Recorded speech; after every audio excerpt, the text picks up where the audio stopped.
Professeur Michel Essaguer, vous avez en projet la création d'un institut de recherche en rythmologie fondamentale à Bordeaux.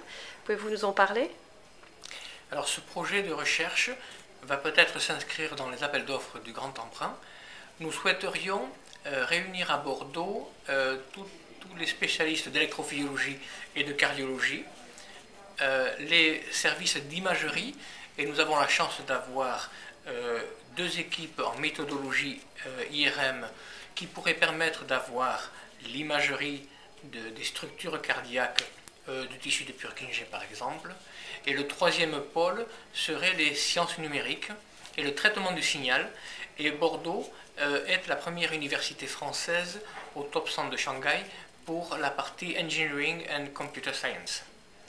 Et donc l'idée, c'est de concentrer ses forces dans un institut qui pourrait s'appeler l'Institut de rythmologie et modélisation cardiaque, dont l'acronyme serait le LYRIC, parce que nous souhaiterions rétablir l'harmonie électrique.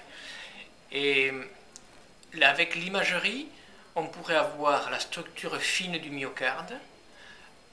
Nous pourrions y associer donc les images électriques que l'on obtiendrait par cartographie, ce qui permettrait de superposer des images structurelles à des images fonctionnelles.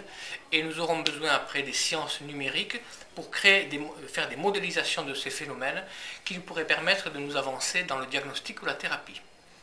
Et enfin, les sciences numériques apporteraient toutes leurs compétences en traitement du signal électrocardiographique, dont nous espérons beaucoup que son amélioration pourrait permettre d'aller deviner toutes les anomalies électriques situées à l'intérieur du thorax.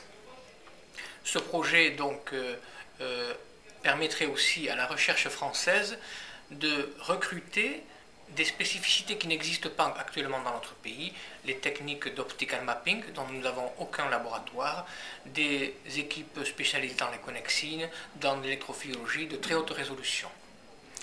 Et nous espérons donc soumissionner aux appels d'offres du Grand Emprunt et pouvoir, on va dire, obtenir un tel institut qui, à mon avis, pourrait faire une structure de niveau mondial dans ce domaine de la recherche des dysfonctions électriques cardiaques.